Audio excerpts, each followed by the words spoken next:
Right, I'm here at Copford Church, which is a Norman church which was built in around the 1100s. So when the Normans took over England, what they wanted to do was show total dominance, not just with the building of castles, but also with the building of churches. So they wanted to control Christianity. And what they did was they replaced the Anglo-Saxon priests and bishops with Norman priests and bishops. They replaced the Archbishop of Canterbury, who was Stigand, the Anglo-Saxon Archbishop of Canterbury, with Lanfranc, who was one of William's supporters. So William wanted to use the church to control people.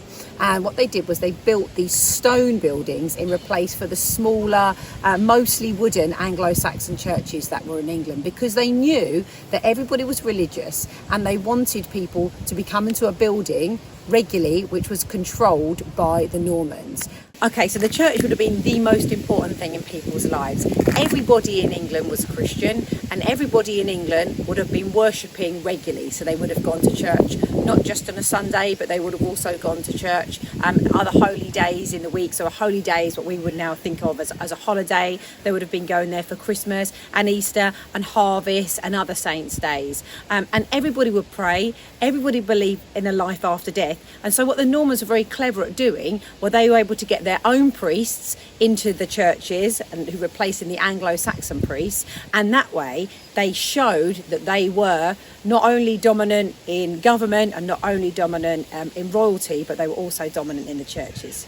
Right, so there's not many churches left in England that the Normans built that look like this, because when Henry VIII reformed the church, they painted over all of these, beautiful wall paintings. But we have got, this particular church has still got a lot of the original art on the walls. People would have come to church, they wouldn't have been able to read and write, and they would have been listening to services which were delivered in Latin by a Norman priest. Even if you couldn't read or write, you still had the pictures to show you the stories from the Bible. So Archbishop Lanfranc, the Norman Archbishop, replaced the Saxon Archbishop, who was Bishop Stigand. And what he did was he brought some reforms into the church. So he wanted to deal with the fact that a lot of the priests, even though they weren't supposed to be getting married, were getting married. So he made a really strict law of celibacy, which is priests stayed unmarried.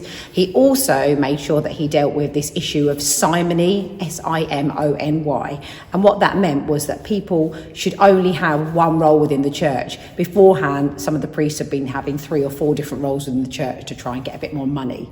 What they also did was they made Canterbury the dominant seat of the church in England, and also what they introduced were church courts. So if there were any disputes within the church, they were dealt specifically within the church.